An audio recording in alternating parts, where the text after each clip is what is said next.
All right, guys, thank you very much for coming. Just a quick introduction. I'm Josh Hardy, Joel Stoianis, Merikai, Nav. We've got Jack down the back, Kellen, and then Kirsty is our other lovely coach that's floating around somewhere. We're the family here at SMA, and then obviously you guys are part of the family as well, so I really appreciate you coming down. I'm very, very excited to actually share all this with you as well. So before we start, I just want to give a shout out to all the people who are working with us at the moment. So we've got Kerry down at the coffee pot. She's been serving you guys your coffee, so give her a big thanks before she leaves as well. I'm very happy about that. Fit Food Perth, they're the guys who have made the pancakes here. They're a meal prep delivery company. I have personally ordered off them multiple times as well. Nav orders weekly, Kirsty orders weekly. So basically what they do is they kind of work with you to make sure that if you do struggle with cooking and you do struggle with finding that time to make your meals, they basically just deliver it to your house as well. So yeah, we get them in there because they do good work, and they pretty much supply half our members here as well. So if you are interested in anything, or if you are struggling with all your meal prep and all that kind of stuff, feel free to hit them up, or you can even hit them up via us as well. Secondly, we've got, no worries, and they also train here as well. And I live with them too, and they're great cooks. No bias there. No bias whatsoever. Yeah, I've never met them before. I just like them. Conrad pretty much built this gym. Yeah. So Conrad and Natalie, who own Fit Food, Conrad and I built this gym by hand. So if you don't know my story, basically I was a diesel mechanic by trade. Conrad was a sparky by trade, and basically we met at Anytime Fitness down the road. And then we were just classic gym bros. And then I said, man, I'm looking to get ahead in life. And then long story short, I ended up opening this place. And I was like, hey, Conrad, check this out. And then didn't know how to jip rock. And I was like, can you show me how to jip rock? And then we started slapping sheets up on a Friday night or something. Fateful Friday night where I smashed a window. And then, yeah, ever since then, it turns out I didn't know how to build anything. So I was, Conrad, what about this? What about this? What about this? And Conrad's pretty good at building. So basically, him and I just spent 6 months building this place and then became best friends. So, and now we live together. It's a love story seminar. It is a love story, yeah. 9 pillars of love. Just okay. Conrad's face on it. So we've also got Nutrition Warehouse and Global Nutrition. Now, massive shout out to the Nutrition Warehouse guys. They've given us a lot of goodie bags for us all and some giveaways as well, which we'll be handing out at the end of the seminar as well. And then we've got Jamie, who is also Callan's sister. And Jamie's also a pro, semi-pro. She's a really high up level bodybuilder. I'm not a massive, I don't follow bodybuilding as too much, but yeah, she's pretty well addressed up there, so good job. And feel free to ask any questions about that. Now, Nutrition Warehouse and Global Nutrition also work together as well in supplying stuff. I think you guys only do online stuff, is that correct, Jamie? Yeah. And then we supply to the other stores. Okay, perfect, cool. So anything supplement related as well, like we're all an open book here, so you can ask any of us or ask any of those guys as well. So thanks very much, Jamie, for coming down as well. Appreciate your support. Now, basically just kind of pre-framing who we are, because some of you guys here aren't actually members. As I mentioned, we're just, Navar and I, we own this place together, and Navar and I actually met just training. We met at Renaissance, then we moved to Anytime, met there again. He moved on to Power Fitness, and I ended up following on as well. And basically, Nav and I met just by training at all the gyms, and then we kind of, there was a place inside of us that was feeling like, something's a little bit lacking, and long story short, as a result of us both wanting to get ahead in life, we wanted to get into business and become financially free, all that kind of stuff, as we all do. And we realized very quickly that in order to get ahead in life, you have to follow your passion, because for those of you guys that are in business, you know that it's not as easy as it looks. And, the hurdle is always worth it if you're following your heart. And basically that's the mutual respect of wanting to really invest in ourselves, see us be the healthiest version of ourselves. And that's what we want to do, is like everything that we learn in our journey of being the best version of ourselves, we want to use our experiences, our lessons, to then help others do the same thing as well. And that's essentially just anything you want to do. Because realistically, it's just nice to help people. There's always that deep feeling inside of helping people, and Nav and I shared that feeling, and then everyone else that's come on board that team shares that feeling as well. And basically the way we bring people into the family is saying, like, the number one thing is what's their passion and what's their biggest emotional drivers. And we all have our, we got Jack Gooch, Ninja Warrior, Callan, an Australian powerlifter, 300 kilo deadlift, and then all the crew here, we're all based on we all just love seeing people fitter and healthier because that's our experience ourselves. And that's kind of the pre-frame for what the seminar is about today. So basically, as you guys should know by now, we're very human focused. We're all about that holistic approach. The analogy that we use quite often is when you look at growth, it's not in a single area. So the analogy is, imagine you're going to blow up a beach ball, okay? And you want that ball to roll nicely down that hill. So that hill that you're rolling down is your journey of life or your journey to whatever you define as success. And if you focus in one area, you're basically going to blow an egg in that ball and then you're going to roll wonky down the hill. But ideally, if you look at this ball and grow it in a 360-degree manner in every single direction, and that's when you look at life, you look at making your health work well, making your body work well, make your emotions work well, and so on, then you can be more of a complete human being, and it's just a lovely roll down the hill. So, Did you make that understand? That's very good. kind of. I cleaned it up on the spot. Basically, when we looked at getting results for people, and we've only been open close to 2 years now, but consistently the reason we opened this place in the first place was people are struggling to get results and we weren't sure why. And one of the biggest reasons were people didn't really have enough knowledge, or they were kind of led in the wrong direction as well. And basically, why is it that some people go to the gym 3 times a week and this person goes to the gym 3 times a week, but why does this person get outstanding results and this person doesn't get outstanding results, where in the gym they're doing the exact same thing? And when you look at it, it's what are the habits outside of the gym? What's their lifestyle like? What's their environment like? And what's their self-talk like? How do they treat themselves, and who are the people they associate with as well, and who are the people encouraging them in their lives? And these are the things that massively affect us, because realistically, if you're spending an hour in the gym, what happens the other 23 other hours of that day? And if you don't capitalize on those hours, then imagine tug of war. 1 hour is going to pull you to getting a better version of yourself, and you've got 23 other hours no. And if we don't make sure our habits work well, if we don't make sure things work well, then we're going to fall behind really, really quickly. So the 9 pillars of self-masteries, which we're about to delve into, excuse me, we put these together because we asked ourselves, what do people need to know in order to maximize their ability to get results? How can we guarantee we get people results? And every single client we've ever had, every single member that's ever come to this gym that's struggling to get results, is not because it's in here. Because we give them the equipment, we give them the advice, we give them the vibes. But then outside the gym, if they're still not receiving that same kind of love they're receiving in here, then they're going to self-sabotage or be sabotaged in some way or another. So everything that we're going to go through today is what can we do to help equip you with tools in and outside of the gym. It's this 360-degree approach. It is 24-hour approach. It's this 365 days of the year approach, 360 degrees approach. It's everything. And this is what we need. This is what being a human is. Not being jacked and walking through doors sideways, which we all want to do. I would like to do that as well. Only small doors because I don't want to be too big. But the idea is let's be the best version of ourselves, and that means we need to look at ourselves holistically.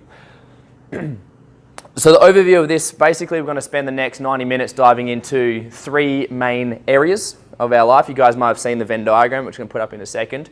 Basically, we're going to spend most of the seminar, the big meat of the sandwich is going to be spent doing the actual seminar. This is actually being recorded as a webinar, so we've got Mez is recording everything. It's going to be produced into a video, and then we're going to upload it to our private SMA database, which all the members have access to as well. And then the exclusive Q&A, we're going to turn the cameras off. Well, we're going to keep filming it because it's going to give us good social media coverage, and social media footage, sorry. But the last 20 minutes or so of this seminar is just going to be Q&A. So if you guys have questions, we love questions, we want engagement, we want you to ask as many as possible. There's no such thing as a silly question, because until something actually clicks inside your mind, it's not worth delivering it. We need to make sure it clicks. And if you feel you need to ask a question, then ask the question. However, just be aware that yes, you can ask a question anytime, but there's also going to be a dedicated time for Q&A. So if you have a question that you feel like you can be patient enough to wait, then wait until the end. But if you need to know it straight away, just put your hand up and we'll answer it straight away, guys. So these are the 3 areas. They're not the pillars, okay? In our definition anyway, because we've said there's 9 pillars of self-mastery, but when we actually sat down and said, what can we do to get people results? We need an extra whiteboard. to fill everything up. But what we've decided is, how can you conceptualize something? How can you break it down into the biggest bang for your buck things? Because we can't deliver you a whole how to be a human course in the next 90 minutes. So what we're going to deliver to you guys is, what are the biggest things that we feel are crucial for you to understand? And then in the future, our next seminars, as we're going to be doing these monthly, we're going to delve deeper and deeper into these things. So the next 4 seminars are going to be purely training and understanding those and getting really, really in depth and getting some more intermediate and advanced things that are really, really going to help you understand these things. Then you can, this essentially, just imagine we're kind of dipping our toes in the water, bringing your awareness around what's important, and then giving you some little key takeaways that you can start getting momentum straight away. And then over the next couple of months, we'll be delving really, really deep into mindsets, probably our personal favorite, because that is the most across the board common area of lack that people are experiencing. And then, to be honest, they're all just pretty crazy. So all of these things are crucial. You literally can't have one without the other.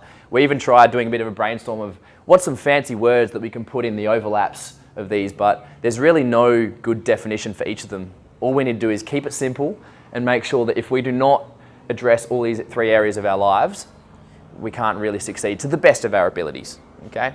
So what we're going to do is we're going to go into the 9 pillars comes from 3 areas, 3 pillars per area, per theme, okay?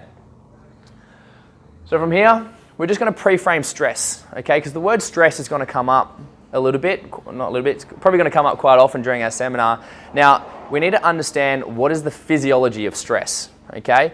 Because when we tend to define stress, generally speaking, it's just like, I'm so, but it's not, that's just a division of stress. It's a category of stress. What we need to understand is that there's always things going on inside of us. There's always things happening inside of us. And basically, we need to redefine what is stress so that when we mention what's happening with stress as we go through the pillars, then you'll be able to understand, okay? So Joel, do you want to start spieling off different ways of stress? I'll throw you in the deep end then. Oh, he's stressed. What am I saying?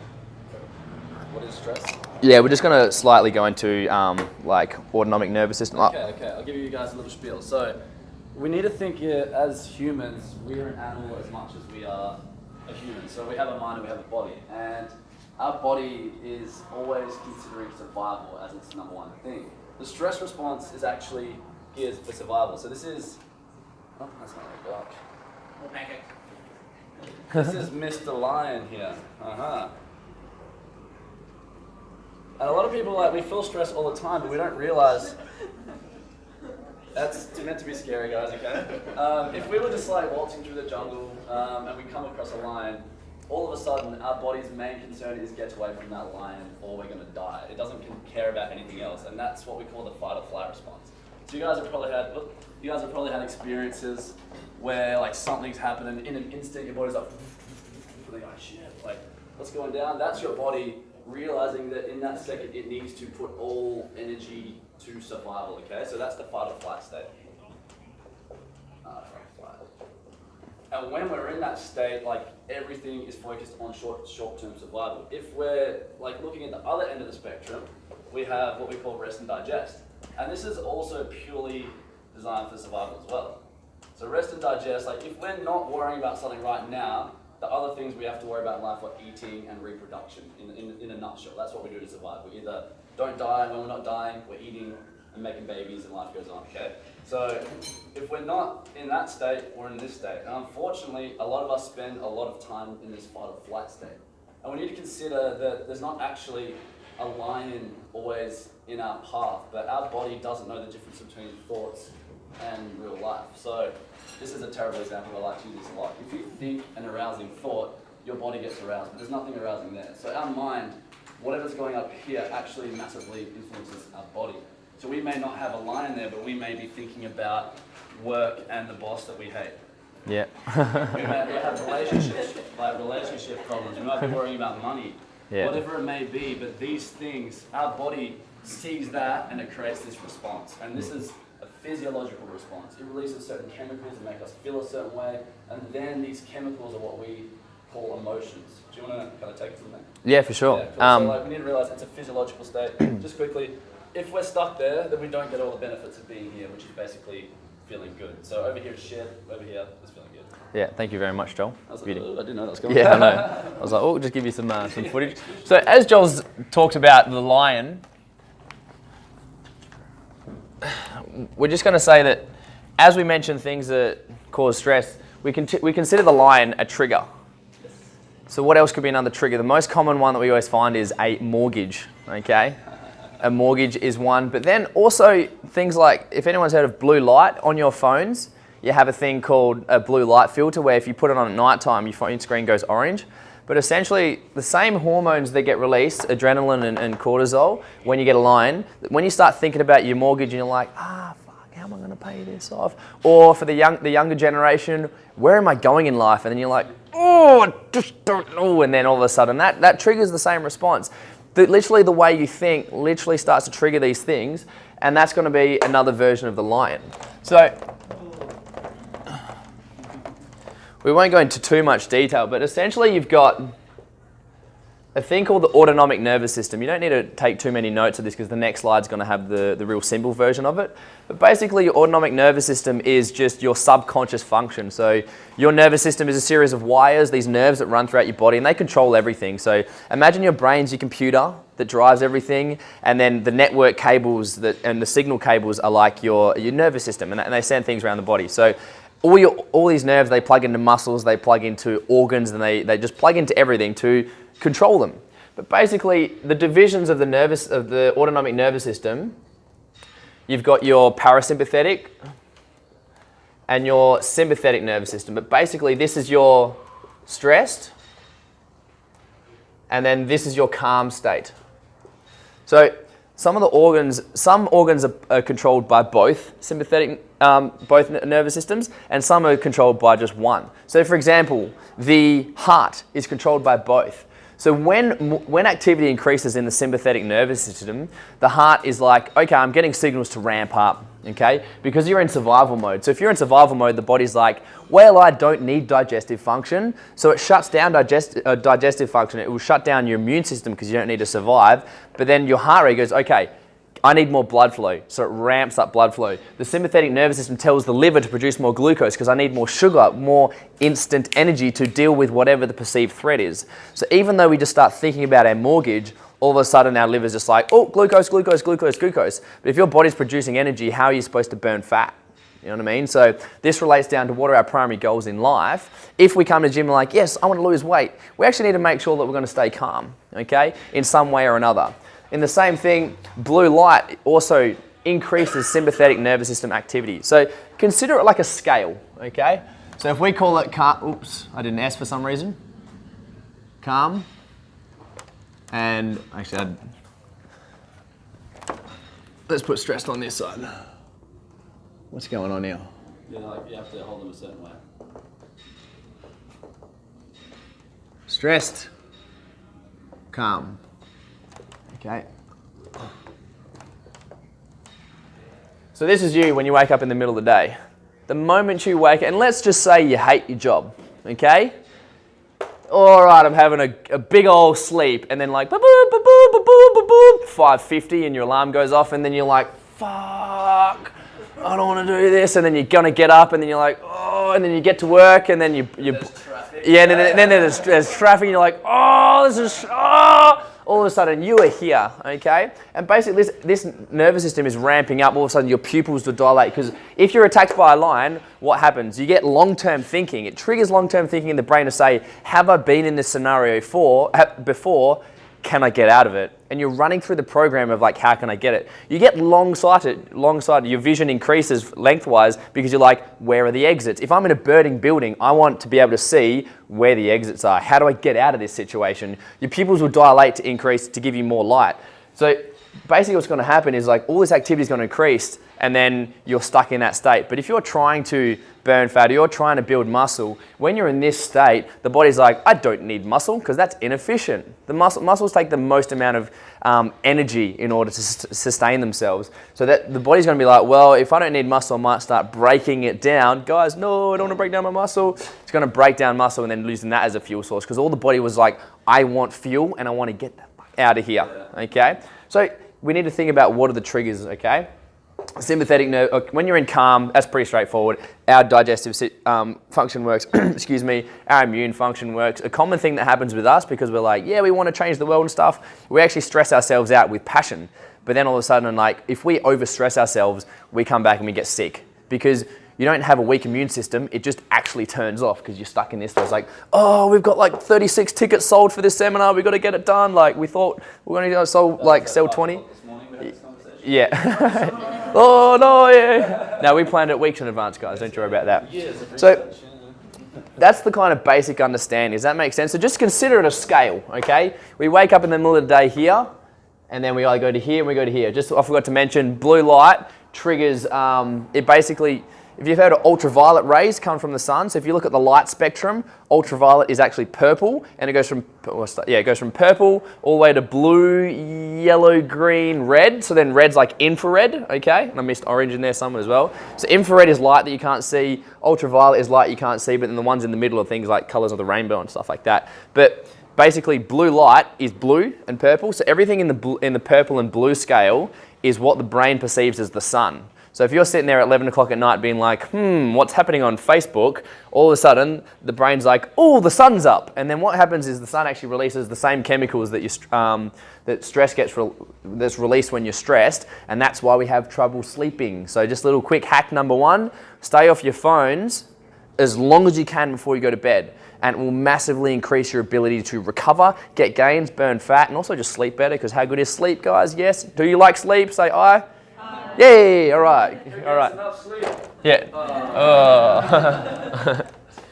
So, from here, this is the simple understandings of it. So, when you're stressed, you're in fight or flight. Okay. So, common things that happen: your heart rate goes up, breath rate goes up, pupil diameter increases, long-term memory increases. You get your stress hormones, the fear response in the brain. So, your prefrontal cortex, the smartest version of you, this has the most increased activity. However, it takes the most energy to work. So if the brain's like, I'm in survival mode, I don't need this guy, and it flicks to the limbic brain, which is more in the center to the back area, is that right? Yes. And basically it's your primitive version of yourself, okay? Like, oh, I want to hunt for bed and stuff, okay? That's your primitive version of yourself, because that takes less energy, but that's where you store all of your fears as well, okay? So basically when you're in stress mode, you're actually operating out of your fear center.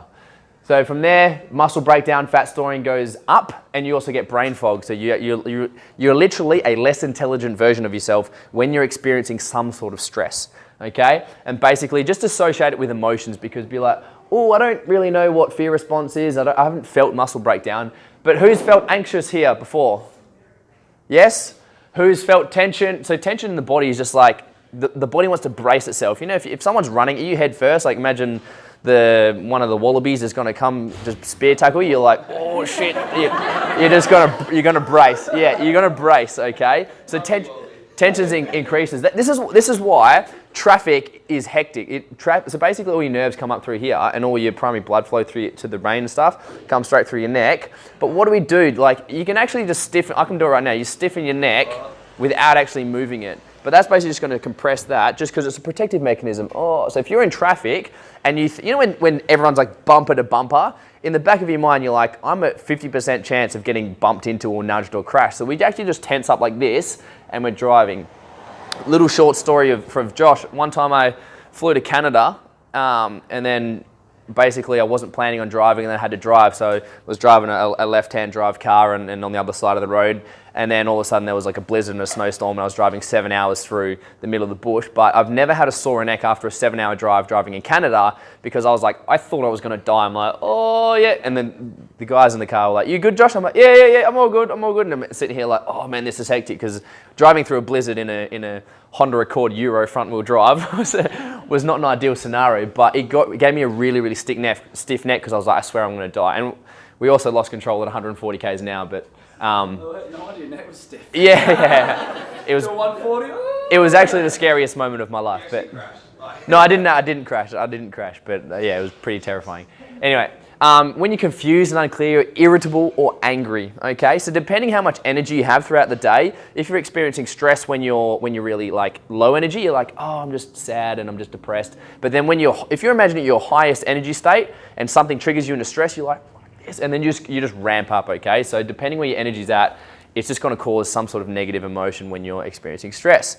On the other side of the scale, when you're at rest digest, you have immune function, you have digestive function, clarity of thoughts, logical thinking, balanced hormones, build muscle, drop fat, recovery, happiness, enthusiasm, passion, engagement, and focus. These are the areas of life that we always want to be in, okay? Because how much better is life when we're here? Yay, enthusiasm, yay. Does that make sense? So if you're ever struggling, if you feel yourself getting sick, the easiest way to stop yourself from getting sick is do every single thing you can in that next 24-hour window to make sure you're in the deepest place of happiness, in the deepest place of being calm, okay? You want your parasympathetic nervous activity to be through the roof because you're getting sick. So my personal ritual, when I feel myself getting sick, I go straight back to mum and dad's house. I have a hot magnesium bath, soaks into my tubes to relax the body, and I go straight and sleep 12 hours, and I usually get on top of my cold within about a day, which is pretty good, or a day or two, depending how stressed I am when I come back here. So, the aim of the game, we don't want to just survive, we want to thrive, okay? Yes, that worked well.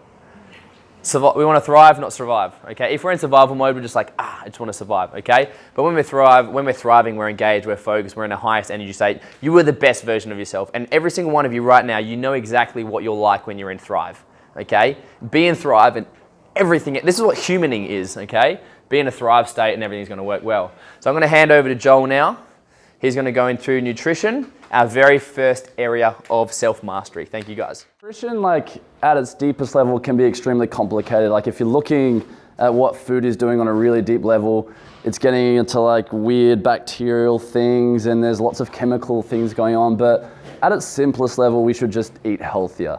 And all of us know that to some degree, but I don't think all of us know actually how important that is and how much of an impact it has on our physical health, but our mental well-being as well. So before we get into the nitty-gritty, I want to take you guys on a very dramatic journey through time about the history of nutrition, the state of our culture around food, and why we're kind of victims to that, and we've been caught up in this massive thing. So I want to get a bit of crowd interaction here. How many of us eat food?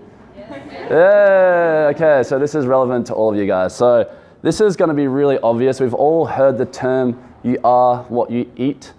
I'm just going to let you guys read this quickly, then I'll say it out dramatically. So your body, as it stands right now, has been entirely built from foodstuffs. So can I get you up for a second, Brad? Can everyone tell me what Brad is made of? Food, yes. So like literally every single cell in our body was once food, and every little chemical in our brain and our body, you can sit down, thank you. Round of applause for Brad, everyone. Woo! Every single chemical in our body that we're feeling, so you know how Josh was talking about stress hormones, or even the hormones that make us feel good, every chemical in our body has been made from food as well. So we need to really consider, we are literally made of what we eat, and if we eat crap, how are we going to feel, guys? Crap. Yeah, and what are we going to be made of? Crap. So, here is, I put a lot of time into preparing this, so honestly, a lot of people don't take this literally enough. Like, we spend time, like, if you spent time trying to build a perfect human, you wouldn't write like, I'm going to build him out of donuts and I'm going to build him out of like chips and that kind of thing. And if we were trying to design that for someone else, like if I asked one of you guys to make a food plan for me, you'd probably make a pretty decent food plan. But then when we do it for ourselves, we don't really care about ourselves enough to make that step. So I want to make you guys realize how important that is. And all jokes aside, we need to look at the state of the world right now. And depression has increased 20% in the last decade. 300 million people worldwide are clinically depressed, but if we consider just from perspective how many people are not depressed clinically but just not feeling as good as they should be, I think that number is going to be a lot bigger. It doesn't just come down to food, but food is a big factor of that, because food is what creates the physiological state that we get to experience. So everything we eat makes the chemicals that make us feel a certain way. If you're not eating the right things, you can't produce the chemicals that make you feel good. If we look at correlations as well, in Australia, this was a 2017 stat, 60% of adults are considered obese. That's 14 million people. That is ridiculous. So if we consider that if you are what you eat and you eat crap and 60% of people are obese, what is the state of the happiness of our society? It's not going to be that great, okay? So I want you guys to realize our health is our personal choice, but you guys have the power to make yourselves better people, and I think society needs to start with the individual. If we start taking responsibility for our own health, everyone's going to be a lot happier. 25% of kids are overweight. Like, I think that's ridiculous. That's 1 million kids, and that's risen up 80%. So this is obviously a massive problem, and it's not easy. Like, if it was really easy to be fit and healthy, you guys wouldn't be here right now. You wouldn't need a gym. Everyone would be doing it. The fact that it's not easy, we have to kind of consider like where do we point the, there's meant to be a finger in there, damn it. Is there a finger? Nope, okay. I put a finger in there before, but where do we point the finger? So this is it's a big problem that's been forming from a long period of time. It's not like that, it's not your fault or your fault or your fault that you don't know what to do. It's been happening for a long period of time. It's part of our culture, and it's part of how we've developed as an animal. So if we're going back in time now, guys, and we look at the timeline of how long we've been humans, dramatically long line, don't try and get like caught up in the stats here. If we look back to like the oldest actual skeletons found of Homo sapiens, which is the body we have now, so we're not talking Neanderthals or like primitive man. Homo sapiens, they found skeletons dated around 150,000 years. So we've had this form of body for 150,000 years. Agriculture is around like 15,000 years old. And then if we're thinking about how long have we had preservatives and refined food and these kind of things, I mean, that's like probably 50 years or so. I'm just making up stuff, but even if that was 100 years, look at it comparative to the evolution of how long we've had this body. And if I was to like take a saltwater fish that's been living in saltwater for 150,000 years and then give it 50 years to evolve to a new climate or to a new state, I don't think it's going to be feeling that good. So we've been evolved to eat a certain kind of food and live a certain kind of lifestyle. We're talking about food now. And we wonder why we're sick when we're eating a diet that we're not designed for, a diet that's actually makes people sick. And this is like not, Nav, pal. I don't know. Is it? Nice and loud, Joel. Louder? Louder, yep. Is it plugged in? There you go. There you go. Okay. Okay, so this is not anyone's fault in particular. It's because up until maybe the Industrial Revolution, having an abundance of food was not a thing. We had famines. It was literally survival in trying to obtain food. So when we finally could produce a lot of food, we figured out ways to... Do you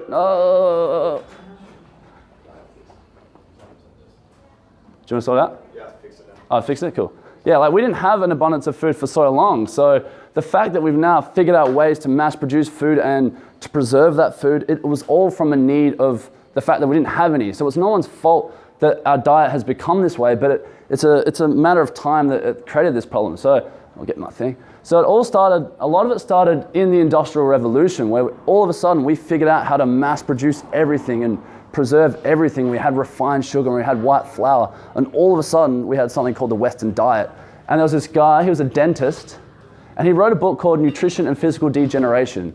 And he basically went around the world and he was examining indigenous species, and he was looking at the people who had consumed their natural diet, and then he looked at what happened to them after they started consuming a Western diet. So we had a really good case study of what this new diet actually did to people. So here's an example of the people before anything happened. He's a dentist, so he looked primarily at teeth, but we can also look at bone structure here. So you can see like these people actually are really beautiful people. I forget, like, he has about like 200 pictures of this, of going around to every single indigenous species, but this is what happened after one generation after having consumed a Western diet. So not only did their teeth basically start falling out of their heads, their actual bone structure started to change because their body couldn't form in the way that nature intended it. So they're literally growing as not very good humans. It's like if you took a plant and didn't fertilize it and didn't give it very good food, you're gonna get a pretty shitty plant. It's not gonna produce much. This is what we're doing to our bodies as well. So we're gonna talk about a few of the factors that are contributing to this. And this is why you guys need to not be so hard on yourselves if you do struggle with nutrition, because it's a big, long problem in the making. It's not just like, I'm lazy and I'm useless. No, there's a lot more to it than that. So you have to look at just like the Western diet.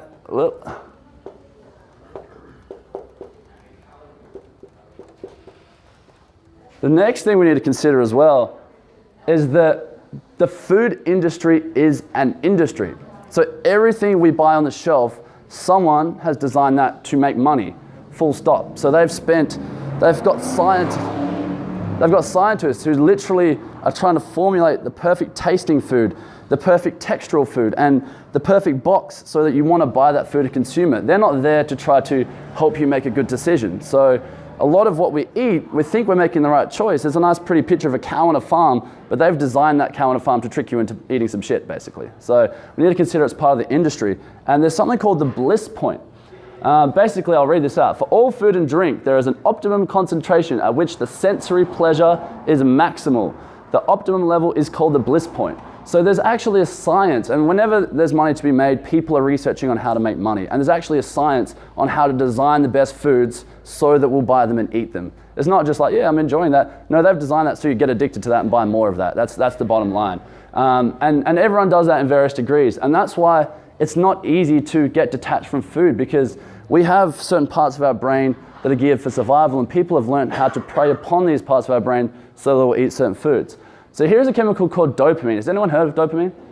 Give me some hands, yeah, cool. So dopamine, like neurotransmitters, it's called a neurotransmitter. They're quite complicated things, but dopamine, if I'm really kind of butchering it a little bit and simplifying it, dopamine is a chemical related to motivation and reward. And funny enough, very highly tied into addiction. So if we're thinking like, how come these foods that are so unhealthy, how come we want to eat them? Because once upon a time, when we didn't have much food and we found something that was really high in fat, or we found something that was really high in sugar, our body set off a really big pleasure response because, look, there's calories in that, you need more of that, because food was once scarce.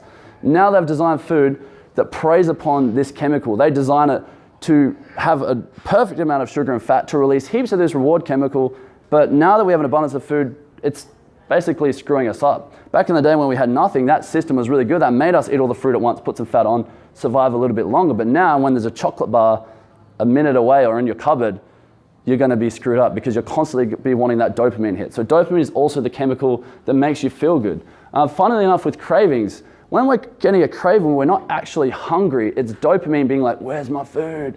Give me that hit. Do you know what I mean? It's not really an actual hunger. I've done a lot of fasting and those kind of things, and I haven't been physically hungry, but my brain's like, give me that food, boy. But I don't actually physically feel hungry. There's kind of two different things there. So not only is it, when I say motivation, it's kind of anticipating that reward. If we're talking about dopamine as well, the more you bombard your body with dopamine, so the more good food you eat, the more food you need to eat to get that same hit. So your body's like, give me more food to get that same hit. And the same thing can be applied to gambling, sex, because sex is a survival thing as well. So the reason we like sex and it makes us feel good, we want to reproduce. Eating is life, sex is life. A lot of things that release dopamine were once survival things, but we've kind of created this society that's kind of twisted this around a little bit. So we have to consider the diet came out of nowhere as a need. It's physically addictive. And how many people have felt cravings before? Oops, addictive. Okay, I'll leave it like that. You guys get it. Okay. And the last thing we need to consider, and this is why this is such a hard problem, it's also part of our culture. So, you know, like when you're trying to train a dog and you give him a treat, we've actually done that to ourselves for most of our life. So if a kid has a boo-boo, here's a lollipop, you'll feel better.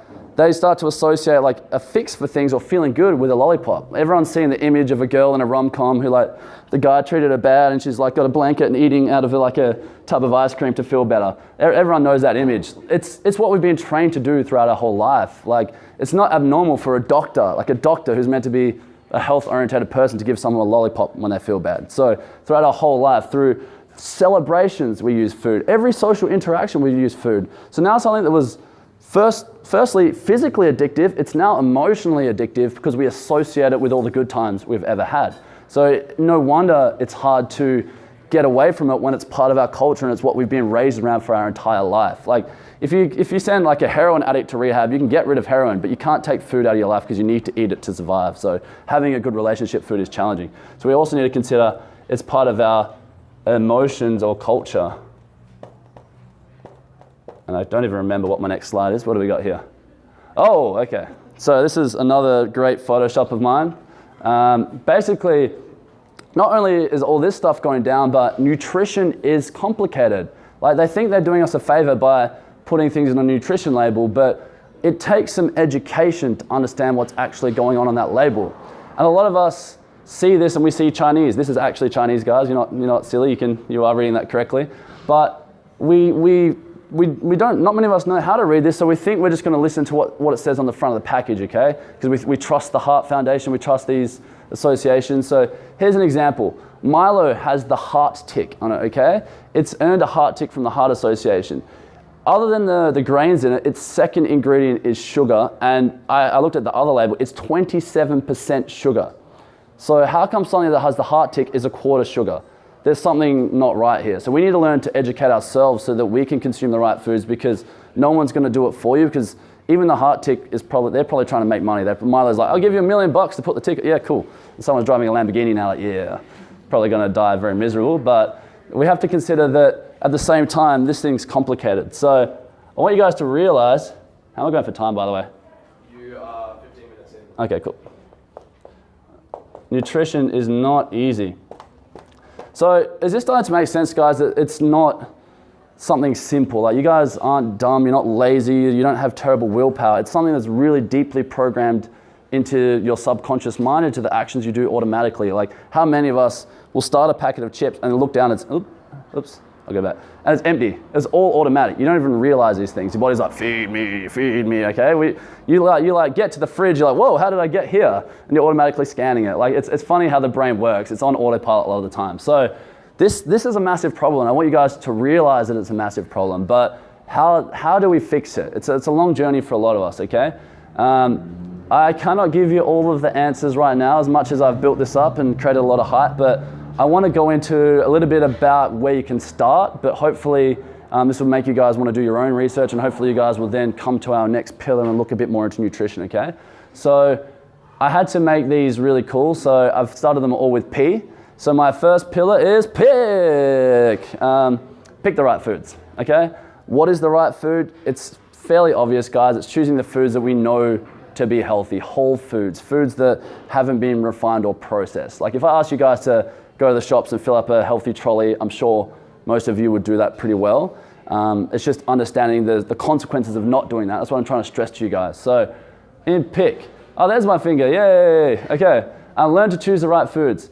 We aren't just feeding ourselves, we're feeding our microbiome. And I don't know, how many of you guys have heard of gut health and gut bacteria and that kind of thing? Cool. So it's quite an up and coming and emerging science, but it's something I'm going to take you guys through so you can understand why the right foods are actually really important. It's not just about proteins, fats, and carbs and eating the right quantities. It's about feeding this little kind of jungle of bacteria we have going on in our tummy, okay? Basically, the wrong foods can mess us up pretty bad. So here's a really cool picture.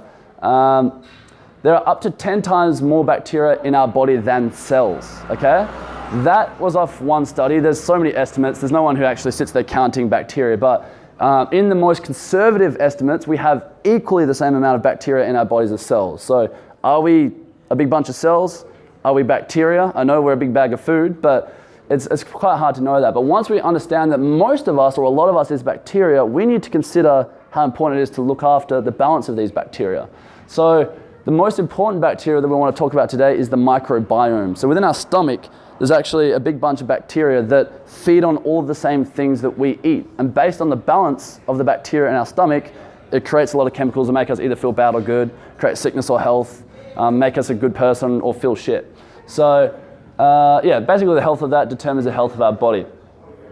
So if we look at just the sheer surface area of the gut, there's been some stupid estimates out there, like it's 27 football fields. It's like, it's not that big. I looked it up, it's about 30 to 40 square meters. But most people do not realize that we have more surface area in our gut than the outside of our body. So if you're thinking about, like, the immune system's designed to stop like bacteria and pathogens and random things killing us. If we look at a person, and forgive me for my drawing, it's a side-on view. Whoa, okay. Okay, everyone, that's a person. So, thank you. From the mouth hole to the butthole is a continuous hole, basically. Sorry for the terrible analogy there, but it gets exposed to the outside world. I would almost consider this as just as much outside to us as our skin is. Because all of the worst things aren't just getting on our skin, we're putting heaps of random stuff down our mouth. So our body, intelligently enough, has got 80% of our immune system stationed within our gut. So it's ready to fight any invaders there, okay? when the balance of bacteria in our gut is off, that's all right, yell at him, Norm. When the balance in our bacteria in our gut is off, it actually messes up our immune system and it creates something called inflammation. Has everyone heard of inflammation at all? I'll give a brief on it. Basically, when you have a cold or when you feel sick, it's not the sickness that makes you feel lethargic and depressed and not want to get out of bed. You're actually feeling your immune system fighting that sickness. So we call that systemic inflammation. Your whole body has got the immune cells going crazy to kill stuff. It's the actual immune system that makes you feel sick. So if you're eating the wrong foods and you're ruining the bacterial balance in your stomach, your body is going to constantly think it's sick. And if you constantly feel sick, that is linked to depression, it is linked to cancer, diabetes, obesity. Basically every modern disease that we've made up in the last 100 years is because we didn't understand the implications of what we're putting in our mouths. And there's been so many studies on this, guys, but it's a really big problem and it's good to be aware of it. There's a lot going on there. So I just want to do a really quick brief primer on gut health. Really, if we're looking at like an apple or something, back in the day, before we've been breeding apples for years to try and make them delicious and not very bitter and full of sugar, but back in the day, most of our fruits were quite bitter and they weren't as delicious, they didn't have as high sugar content, so we've actually bred our food to be worse for us. But the bitterness obtained in the skin and all the chemicals that come with the carbohydrates and the sugars, they actually contain certain chemicals that kill bad bacteria and feed good bacteria. They're called polyphenols. So when we used to have really good whole foods, just by eating them in the form that nature gave us, funnily enough, it made us healthy. Unfortunately now, we take all the delicious bits out, we breed all the yucky bits out, even though they're the bits that we need, and we've created food that makes us sick. So if we're thinking about just a few actionable steps, and gut health is a lot more complicated than this, guys, but the first is eat whole foods, because they're going to contain the things that actually feed your gut in a healthy way. And you also want to eat a diverse range of healthy foods, because the colors of the skins and the different tastes and stuff, they all contain different chemicals that can feed your gut in different ways, okay? So I'm just trying to keep this nice and simple. If possible, eat local and fresh produce. If we're thinking about like before agriculture, we never had any ability to store food or grow food. So we literally evolved eating whatever was in season. So we always had a variety of food. Now you can go to the shop and Josh was eating grapes from California or something yesterday. Like you can eat the same stuff year round, but then you're not getting the diversity of chemicals you need to actually keep your body healthy. So eat local, fresh, if possible, organic. Look, there's not a lot of studies that are like, organic's the best, but I prefer not to eat poison if possible. Avoid refined foods as much as possible. So I don't want you guys just straight away just be really strict on yourself and just stop eating everything you love, but you want to start to have a more mindful relationship with food. So if you're going to eat something refined, eat it and enjoy it, but don't make it a habit, because you don't enjoy it as much when you're just scoffing it down and not even paying attention, okay? And read the labels and look out for weird chemicals. So we're going to go into reading food labels and those kind of things, but preservatives, the reason that they last so long on the shelf is because they kill bacteria. So nothing wants to eat it, but then we eat it, okay? The reason white flour lasts so long is because they've taken so much nutrients out of it that the bugs don't want to eat it, but we still eat it. So we eat a lot of foods that are basically poison, and then we wonder why we feel bad, okay?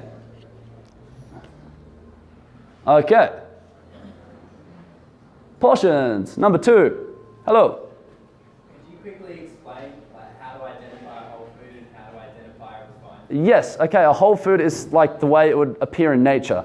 So you go and get a cow, crack its neck, like eat meats, vegetables, whole grains. I'm not going to go into a spiel on grains. Anything that's in its original form, something that hasn't been processed and packaged. Like if you were to read its label, there would be no label. Or if you are to eat like something that is refined, it will only have like 3 or 4 ingredients that you actually know what they are.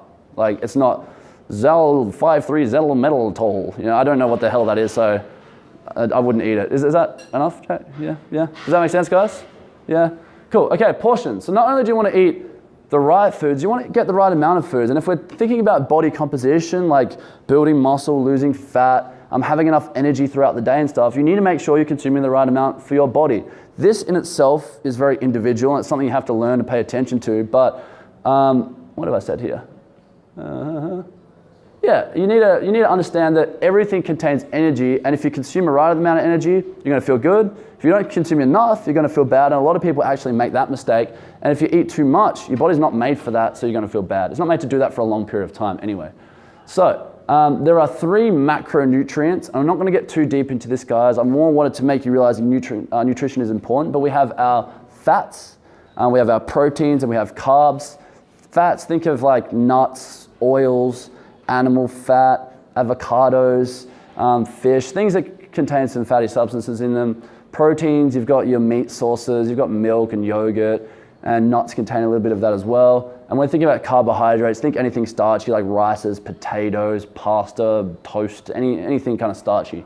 We need to have a balanced amount of these based on what our body needs, and that varies for everyone. So there is no evil macronutrient. A lot of people are like, a carb's bad, Joel. I'm like, well, it depends what you do with your body. If you need energy, you need carbs. Like if you've been abusing carbs for 20 years, you might need to take a bit of time off them so your body can adapt. But there's no evil macronutrient. For a long time, everyone thought saturated fat is the devil. And that's why everything was low fat and high sugar for a while. There's nothing wrong with saturated fat as well. So don't be scared of fat. And another thing we have to realize is everything not only contains fats, proteins, and carbs, it contains vitamins and minerals. And if we're eating good foods, they're going to have a really good amount of what we call micronutrients, so vitamins and minerals, and not an excessive amount of calories. So you've got like say a broccoli, there's heaps of vitamins and minerals in that, and there's not too many calories. So you can eat a shit ton of broccoli, mind my language, it's not going to make you fat, you'll feel great, okay? So it's a balance of, can I eat some nutrient-dense foods, and I can eat some calorie-dense foods, but don't just go down one end of the scale, because you're getting energy without nutrition. And you can keep eating, but nothing's actually good's going to happen for your body. There's a couple ways to do eating. The first is intuitive eating. So this is from a system called Precision Nutrition. These servings are for women, but depending on your activity level and stuff, you can vary with this. I'll send you guys a link. If anyone just messages the page, I'll send you a full link on this whole report. But basically, a serve of protein is 1 palm. So say I'm assembling a meal, I can have like a bit of meat like that. I can have a fistful of vegetables on my plate, a cup full of carbohydrates, rice, potatoes, pasta, whatever, and a thumb full of fat. And I don't literally have to separate it on my plate in different portions. I can make a stir fry, a bolognese, whatever. Just try and follow that roughly. Alternatively, you can eyeball it or use a smaller plate, but just having some awareness of portions is a really good place to start for a lot of people.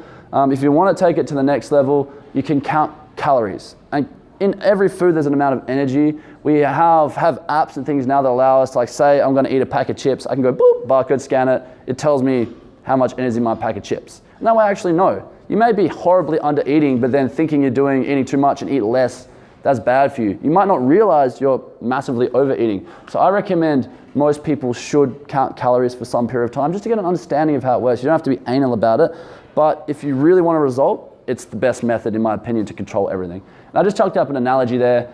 If you were trying to save money, you would count your money. So if you're trying to be healthy, it makes sense to count what you're putting in our mouth. But unfortunately, we live in a society where we care more about money than we do about our health. So just try and rethink like what relationship you have with food as well. And basically, hey, did I miss something?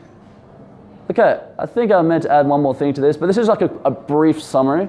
Yeah, just portion your protein, fats, and carbs. Have an awareness of having a balanced amount of each of these things. Choose nutrient-dense food, whole foods, vegetables, everything in its natural form. If you need to, I would always start with portions, but if you can track calories, do it. It seems like a big, hard thing to do. It doesn't take that long. Like a lot of the things in our head are really hard, and then you do it and you're like, oh, that was in my head the entire time. So try it for a period of time. You may hate it, you may love it, but at least know. Don't just pretend you don't know. And use a food diary. If you're actually being aware of what you're doing, if you're writing like crap in your diary every day, then you're gonna be like, oh, no wonder I feel crap. But if you don't have any awareness, you might be like, yeah, I've been eating good, but you've ignored all the actual bad things you've eaten. So some awareness is massive with your food. The last pillar is prepare. So because of all of these things I talked about before, it is not easy to stick to nutrition. So you need to make a plan, you need to prepare. Otherwise you're gonna fall off the wagon like most of you probably have a lot of times.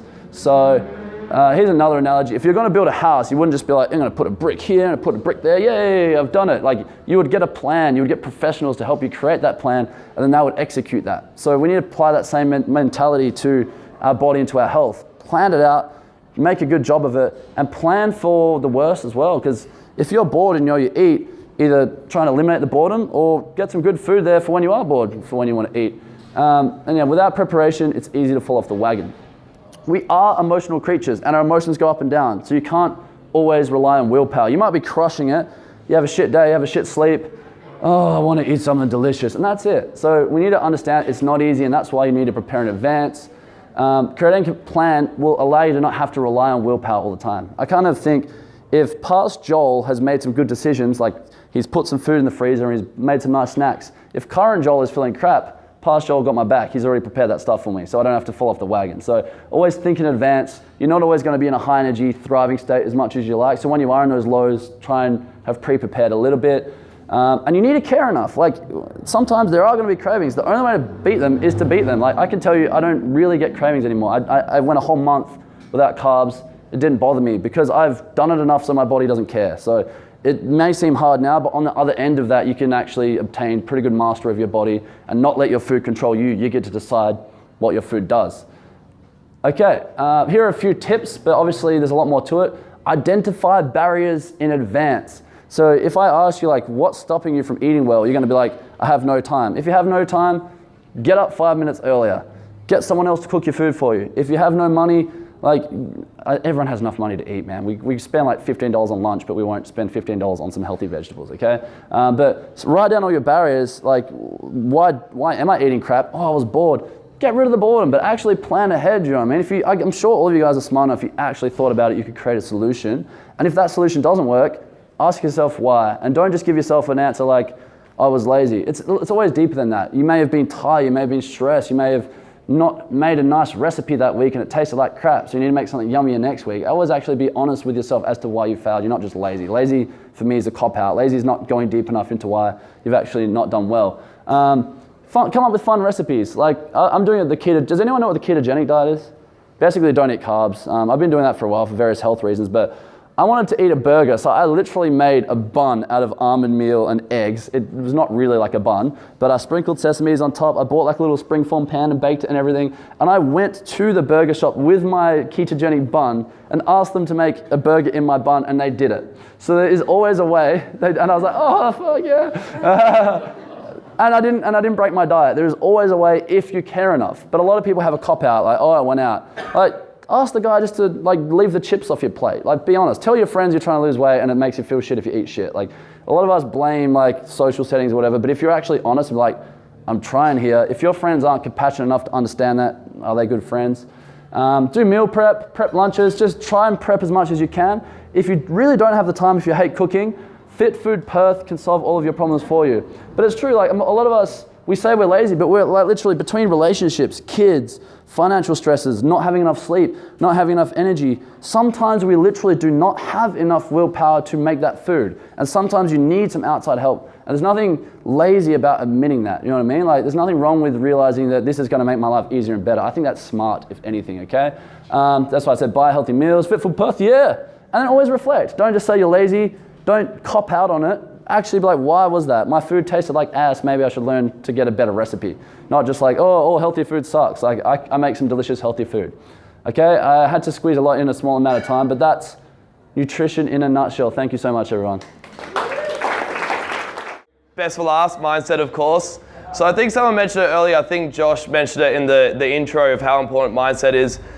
All these are just as important as each other in a lot of ways. I'll even dive into like inflammation, like what Joel dived into with inflammation and the body and how the body affects our mind as well. So I'll also dive into that a little bit here. But they're all important, but we also know the mindset is where it starts. So I'll dive into habits and how triggers create certain responses, certain habits which create then certain results as well and rewards. So mindset's by far the most important, which is why I'm absolutely obsessed with it. The only reason why I dived into fitness area and the gym area is because it was the easiest way for me to move into being a life coach.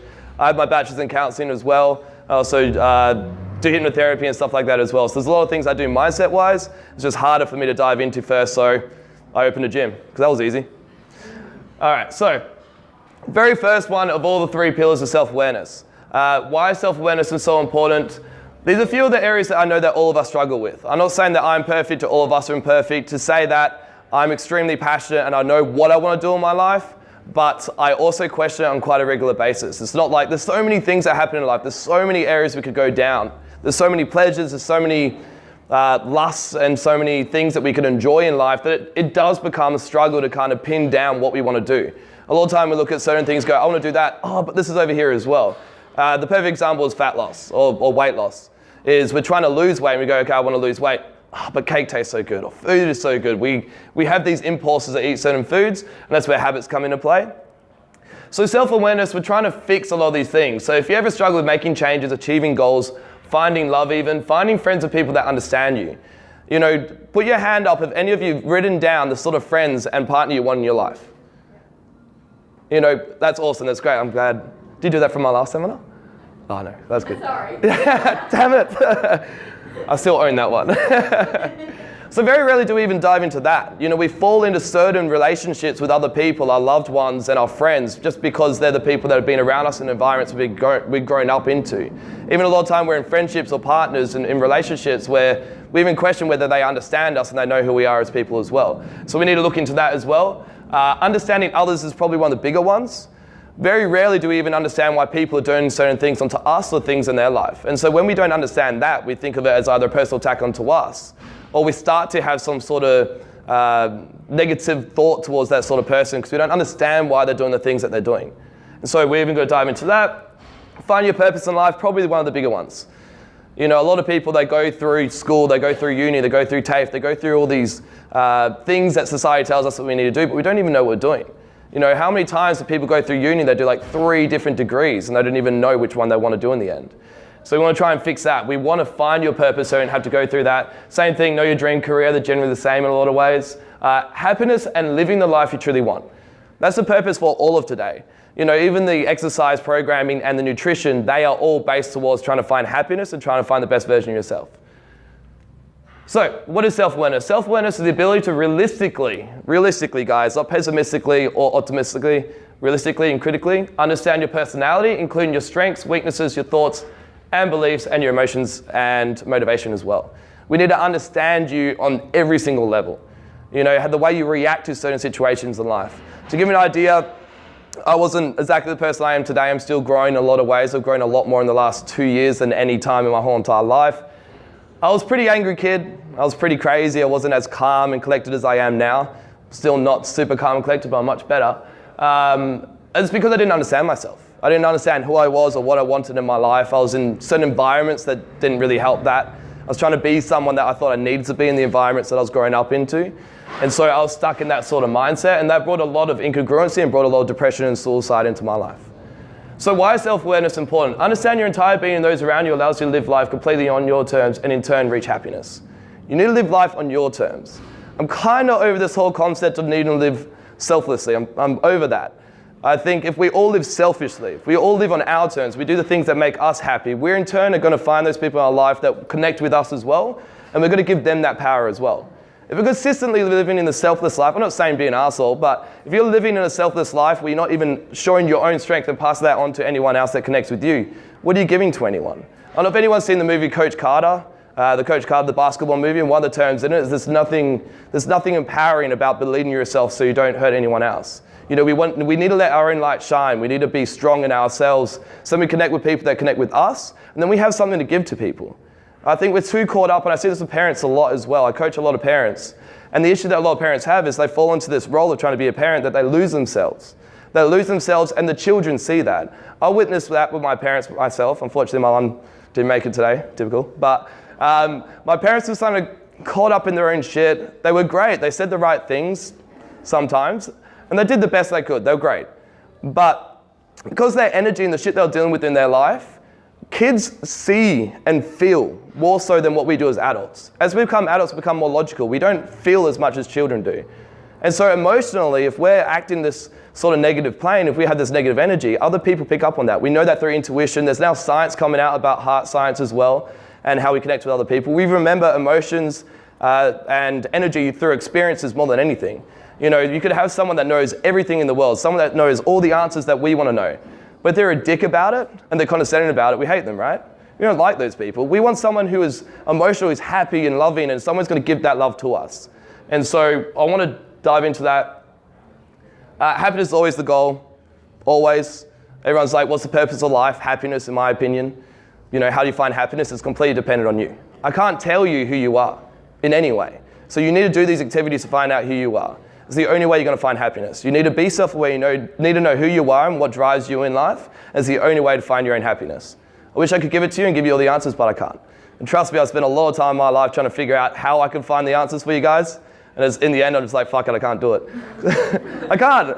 I'll continue to try and figure it out and try and find the best ways to give you guys happiness and selectively help you all figure out who you are. But all I could do is give all the methods that people have done over the years to try and achieve that and pass it on to you guys in the hopes that you do this as well. This is all down to you. As coaches, we too take a lot of responsibility. You know, we do go back and go, okay, how can I help this person kind of come to these realizations and do this work? But in reality, it's not us that doesn't get the results. It's the client. I've had clients that do the exact same personal training or sort of coaching with other people, and they get amazing results. Some people don't get shit. And yes, I take that blame in a lot of ways as well. And I will go back and I will try and find ways to try and improve on that. I'm not saying I'm perfect. I might need to communicate differently with these people. The reality is those are the people that don't do the work. The only difference between people that succeed are the people that do the work. The other people that don't, they don't get shit. That's just reality. Okay, so please, Navar, tell us how to achieve self-awareness. How do we achieve self-awareness? Once you have it, you have it. There's something that I've focused my whole entire life trying to figure out. There's a lot of things that we know, we understand, live in the present, you know, be a little loving and caring and optimistic. We know all these things. We hear it all the time. But once you're in it, it's such a different world. And I've experienced that myself. It's only been the last year and a half, 2 years or something that I've kind of reached this sort of sense of self-awareness. And once I reached it, anyone that's closest to me knows how quickly I've grown. Because once you reach a certain self-awareness, you have it. You can't lose it. It's kind of weird. It's awesome when you have it. One of the easier ways is Myers-Briggs test. I don't know if anyone's seen this before. The reason why I bring this up, it's just a 16 personality test. And so there's 16 different personalities that you fall into a certain category. I'm not saying this is going to be directly who you are on every single level, but the reason why I bring this up because it gives you a way to actually do the test. It's probably going to give up a lot of answers, your strengths and weaknesses and who you are as a person, but it allows the questioning. That's the biggest thing, is we don't spend any time questioning ourselves and looking at ourselves and go, okay, where are my strengths, where are my weaknesses, who I am as a person. So that's the whole point of this. The next one is self-questioning and feedback from those around you. Same thing, you do the 16 personalities. I recommend, guys, like I said, the people that succeed, the people that find their happiness are the ones that put in the work. The ones that don't succeed and don't find their happiness are the ones that don't do the work. So if there's anything that I want you guys to do from my slides today, is go to the 16 personalities, do that test and just read up about yourself. Start journaling about it, question yourself, is this who I am?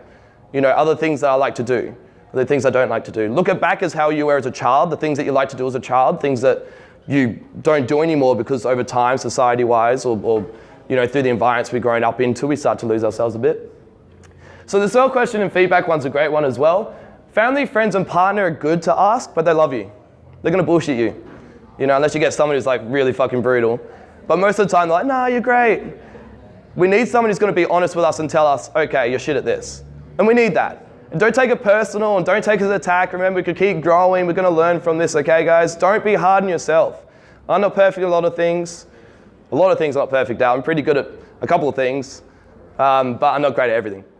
So, but the biggest ones like colleagues, people that are closest to you in your work environment. We spend a lot of time with those people that we work with. So ask colleagues and people around you that aren't emotionally invested in you, that know you, and ask them for feedback. Like, okay, what do you think I do well? All right, now give me the shit. You know, have a go at me, tell me what you think I could improve on. And journal to self-reflect as well. So like we said, like, we're only going to dive into these like real quickly and just kind of talk about the importance of them and why these are important. We're going to run other seminars and dive much deeper into this. I've done like 2-hour seminars on self-awareness alone, so there's a lot to talk about. This is me. So protagonists, I'm a protagonist by the way.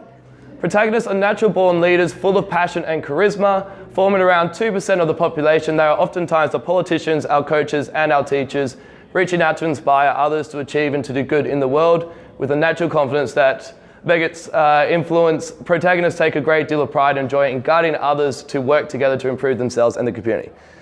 That is 100% me. Mez is also a protagonist. So that is me to a T in every way. I've read through this. I actually bought the book even on my protagonist type, and it's like 170 pages. But that gives you an idea of how legit this is as well. It came from Carl Jung, who was Sigmund Freud's like follower, and then Isabel Meyer-Griggs is who wrote the test as well. So the science behind it. A lot of people go, okay, well, it's a personality test. No, this is from Sigmund Freud, this is from Carl Jung. These are people that lived their whole entire life doing psychology and trying to figure out archetypes and what people are like, because we all act the same in a lot of ways. You know, we can't act like we're different all the time. We are quite similar. We do fall into a bracket in a lot of ways. All right, so the next one is life structure. So would you like to make more holidays and go on more adventures? Right, hell yeah. Have your dream job, find your soulmate, know your purpose, live life passionately on your terms, help those you love, have the house and toys you want, be happy. All right, so everyone put your hand up if you want to be happy. All right, so some people don't want to be happy. That's okay.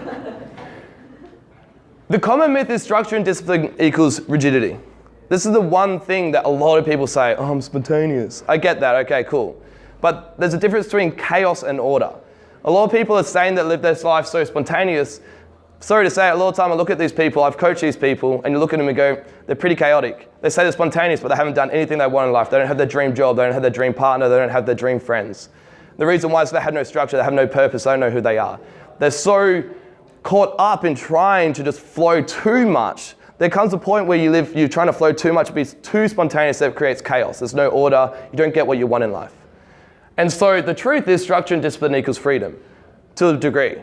The secret is to find both ways. To be able to create a structure, to be able to know who you are and what you want in life, and to be able to create that discipline so you can achieve that, but also be flexible so that other things that do come in your life, like some play and some fun here and there, whenever these do come into your life, that you're able to take a step back and have fun and enjoy that as well. So the secret is to try and find that fine line between the two. But I don't like this idea that we think that structure and discipline equals rigidity. It doesn't in any way. It allows you to get what you want in life. So how do we achieve a life that is ours? 3 steps. You can find your top 5 values, which I'll dive into in a second. Know your goals and how to achieve them, and then understand habits and how they work. So the first one is values. So value is the regard that something is held to deserve, the importance, worth, or usefulness of something. So principles or standards of behavior, one's judgment of what is important in life. The reason why I bring up values first, we know our top 5 values. Everyone here at SMA has done it as well, and it's made a massive shift in us as people. We've also done our top 5 values for the gym itself as well. Once you know your top 5 values, the values do change, but they're a lot more stable than a lot of things in our lives. Generally, our values stay quite similar throughout our life as who we are as a person. So if we know our top 5 values, then we can run off those values, and everything that we do in life should be congruent with those values. So everything I do, so these are my values: focus, confidence, growth, leadership, and love. A lot of these also, like focus for me is like planning, structure, organization. I absolutely love it. Confidence, well, self-awareness, understand myself. Growth is in every way, my health, my well-being, my fitness in every sense. Leadership is more, I want to be inspiring, I want to be a leader for the people, I want to be the protagonist for my team and for you guys as well. And love, there needs to be love, there needs to be some sort of compassion and care in the world. There's 8 billion people in the world, I don't care how introverted you are, you're going to have some sort of interaction with people. It's important to learn how to interact with people and understand people and have compassion and care for other people. If you don't have that, life is going to be tough. And I've been there where I was trying to be in a hard ass, the alpha males, getting into fights all the time, just a bad kid. And when you're in that environment, you think you're cool. You know, but people hate you. It's fear, which is why I got my first tattoo of respect on my arm. Because I realized, like, from what my dad drilled into me and the sort of life I lived, I thought I had to live life and trying to be fearful, get into fights, and that was the way that I got respect. Completely different world. We need to have love. We need to let down and be more vulnerable. 4 out of 5 suicides in the world are males. It's because we think it's cool to be tough. I've been there. I was suicidal. And so we need to be more vulnerable and be more compassionate and understanding of other people. That's the way we're going to get through life. There's 8 billion people, guys. So know your value, give you the power to create a life that is congruent with you. Values are what guide us in life. So how do you find your values? Dive deeper into this, into the next seminar that I run. But quick way, identify the moments when you are happy, proud, and or fulfilled, satisfied, then ask yourself these questions. So take a look at some times in your life where you really were happy, or you're proud or fulfilled, things that you did in life that made you feel good, and then ask yourself these questions. What were you doing? Simple as that. What were you doing? Like mine, for instance, I love speaking. Like, I hate sitting in the corner. I'd rather stand here all day and just talk all day. Joel. Were you with other people and who? So for instance, I love talking to you guys because I know a lot of people take on board what I have to say. Some people don't. That's okay. I don't care. I'm here to try and help, and that's all I'm trying to do. I don't care if anyone doesn't like the way I speak because I'm trying to do it out of love and compassion and care. That's what I learned from Buddhism as well, is if we do everything out of love and compassion and care, then who cares what people think? You're not doing it out of spite. I'm not doing it to try and hurt you guys. I'm doing this to try and help. It's whether you guys take that on board or not, I don't mind. You can do what you like. Why were you proud? I get to change lives. Yay. What need or desire was fulfilled? So many. This is my purpose. This is what I love to do. This is what fulfills me on a deep level. I'm just very grateful that my purpose in life is to help people, because that fulfills also my contribution in life. You know, my whole entire life, my whole entire career is trying to help people. And so I get my purpose. I get money out of this as well, which is great. But I also get contribution to the world. I get to do something nice for the people. How and why did the experience give your life meaning? It's just my life purpose. But I'll dive into that deeper. There's a lot of activities we could do on values, but that's a quick way to find out what values you hold in life. Like I said, if you find your top 5 values, everything you do in life, which we'll do goal setting in a sec, should be congruent with those values. So if you start writing goals and they're incongruent with your values, you're doing something wrong. So goals, we naturally have them. You can't escape them. It's human nature to want to grow and improve. This goes back to the rigidity thing. People are like, oh, okay, organization and discipline and structure and what have you is rigid. No, we have goals, regardless of whether you know it or not. You can have interaction with someone, you take that with you. We all do this in a lot of sense. Like, if we have an argument with someone or some sort of discussion, it could be our boss, and we dealt with it wrong, right? We go home, we go, okay, well, I could have probably communicated a little bit differently. I could have done this differently as well. Whether you know it or not, that is a goal. That's you trying to improve on something, trying to grow and trying to work on that as well. So, now you know your values. It's time to discover what goals you like to achieve in life. Like I said, try and work those values in with your goals. This is somewhat Anthony Robbins, like everyone know Anthony Robbins? Anthony Robbins is like one of the top life coaches in the world right now. He's probably like double the size of me in every sense. He's a really tall, big dude. But he does this like sort of method. I've added a couple of things myself that go off of my goal setting. But what he gets you to do is write down all your goals in each of these areas: personal growth, career, toys, adventure, and contribution. Like I said, I'm very lucky that my contribution and my career are the exact same. Makes me feel pretty good about life, really.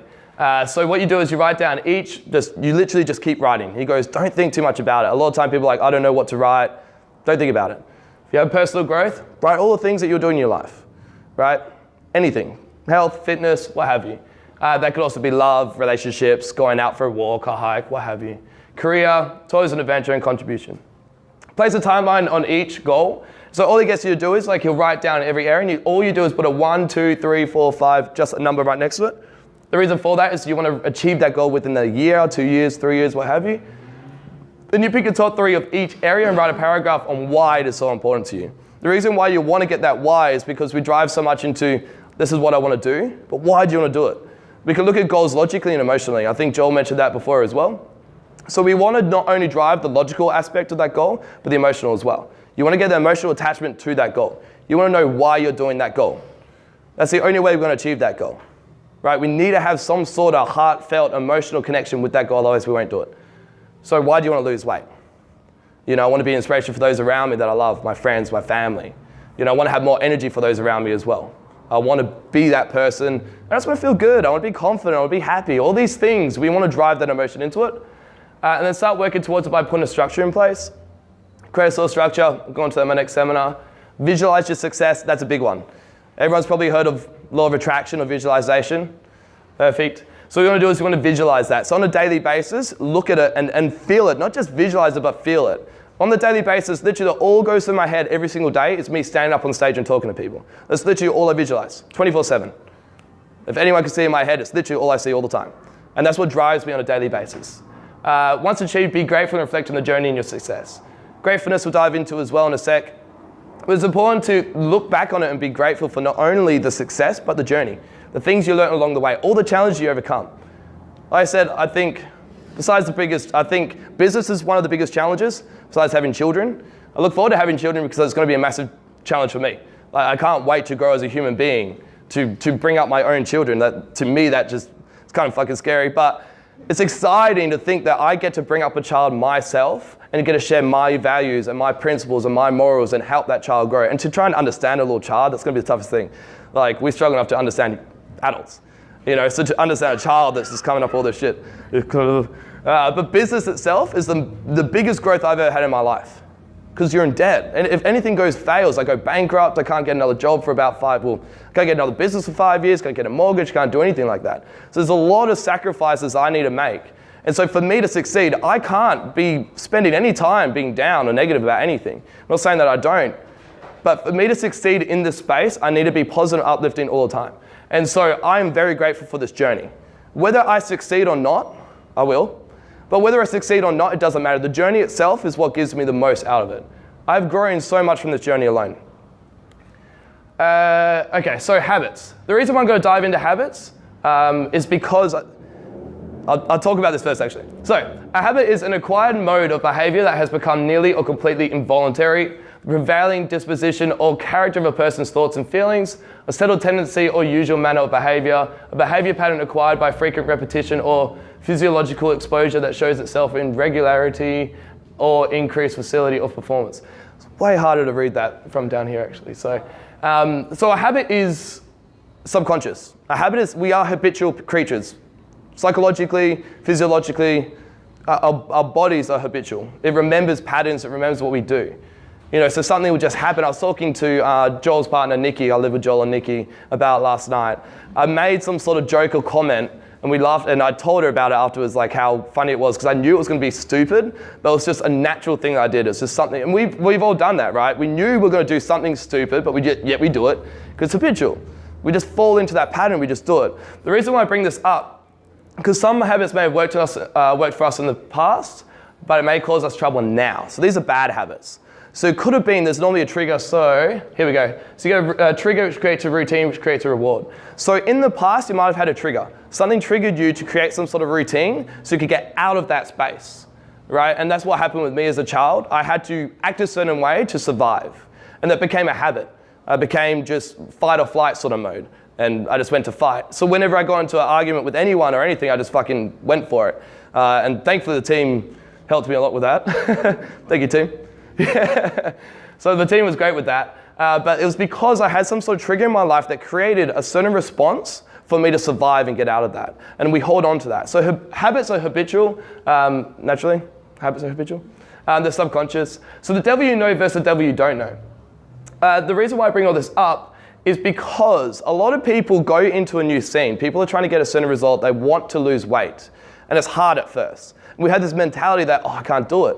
All these habits, my natural tendency is to go towards these impulses, to naturally go to the shops and buy certain foods. You know, so we fall into this habit. We fall into this habit of like, I'm going to do this, I'm going to do that. Because we spent so much of our life doing that because that's our routine, right? That gives us a certain reward, and it's a devil we know and we're comfortable with that devil.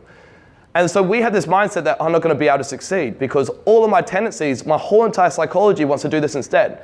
And we believe that is us. That isn't us. That is a habit that we've created in a subconscious. And the good thing to know is we could change that. So stop thinking, and I've gone through this myself, stop thinking that the depressive thoughts, the anxiety, or all these bad habits that you fall into are you. They're not you. There's something that have triggered a certain routine, some sort of reaction that you have in life. Because in the past, it might have worked for that one time. Unfortunately, it's driven you further into what you're doing now. And so I think it's really important to understand habits, to understand that we can change our mind. Our mind is like neuroplasticity, it changes, it moves. So stop thinking that your habits and what you're doing, the impulses that you have now are you. The reason why I bring that up, because originally, I don't know if anyone's heard like 21 days to create a habit. That's bullshit. It was actually from Dr. Waltz, a plastic surgeon in the 1950s. The reason why he came up with that, because you'll see people that changed their nose, who did plastic surgery on nose and amputees on legs and stuff. And he found that it was normally about 21 days until people started to recognize who they are or see their nose and just get comfortable with their nose.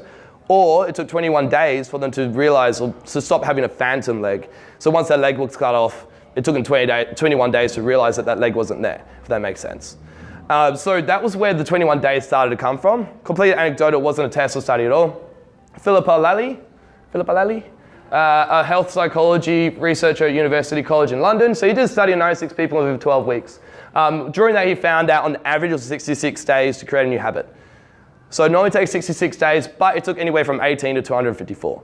The reason why I bring this up, and I'm going to dive into the way you change habits is create certain new routines and create certain activities in life that are going to change your habits. So I'm not going to really dive into it, but I dive into it slightly only because you need to understand that what you have now aren't you. It's a current routine that you have. You could change it. So keep at it. This is why we're trying to create 12-week systems, 12-week routines for our clients. So they had to stick to it for 12 weeks. Because then after the 12 weeks, we know they're going to succeed a lot more than if you do it for 4 weeks and go, oh shit, I can't do it. Can't do it. I can't stop eating. Can't stop doing these bad habits. I can't do it. That's not at all. It's not that you can't do it, it's just the habits that you've created in the past have put you there. Remember, if you keep pushing yourself through and creating new habits, it's going to change. Eventually, you're going to be in this new place where you just naturally wake up and start training. It's going to happen, I guarantee you. Subconsciously, the body, psychologically, it happens. I'm not bullshitting you. So the last one, positive psychology. All right, so positive psychology, someone, Martin Seligman created this in 1998, 2000 time. So positive psychology is not to be confused with untested self-help, footless affirmation, or secular religion. No matter how good these may make us feel, positive psychology is neither a recycled version of the power of positive thinking nor a sequel to The Secret, which is law of attraction. Reason why he brings this up, because a lot of people, like I was saying about habits and stuff like that, we look at these things, especially like spirituality, what have you, and we look at like the heart math and the science of the heart and the energy that we have. We look at it as, oh, okay, that's all wacky. That's all wacky, hippie bullshit. There's science behind it now. We have quantum physics and we have all this science showing us that this stuff is legit. You know, it's whether you take it on board now or later, but there's going to come a point in your life where you're going to have to realize this because it's a part of us. It's a part of reality. It's going to be there. It is there now. So it's whether you take that on board now and make that shift in your life and make your life better from taking that on board now, or whether you wait it out until later on and you take it on board. Either way, it's up to you. But it's going to happen. It has to happen. So in the 1960s and 70s, Martin Seligman laid the foundation for the well-known psychological theory of learned helplessness. So what this was, he discovered that animals and humans were able to psychologically create a problem within their own head that they were helpless, that they couldn't change or control their outcome in a lot of ways. And that's where a lot of depression and anxiety comes from, is this sense of helplessness, that we can't fix what is happening to us. In a lot of ways, there are certain things that we can't naturally, like we can't completely control. But in reality, there are a lot of paths that we can take. There's so many paths. We have a lot more control than we believe. So if we're ever dealing with this situation where we think we're helpless, that's something we've created ourselves. And this was done in the 60s and 70s by Martin Seligman. And in 1998, he became the president for the American Psychology Association. And over the years, he became frustrated by the narrow focus on negativity in psychology. I know a lot of people talk about this, about the frustration of being labeled in a certain box, being clinically diagnosed with depression and what have you, and to focus so deep into the negativity of everything. And he's saying that don't ignore that. Understand that, yes, it is important to understand our weaknesses and understand what we're struggling with. That's good. But we need to dive deeper into something more positive, understanding the power that we have. We have a lot more power in our lives than we think we do. Mindfully, we create a lot of the problems. Majority of the problems that we have are created by ourselves. That's a lot of power, to be able to create our own problems, to be able to create anxiety and create certain symptoms with our bodies. And I'll dive into that in a sec. We create our own inflammation through inflammation protein called interleukin-6. We create our own inflammation in the body through our thoughts. That's absolutely crazy, that our thoughts could actually create more inflammation in our body.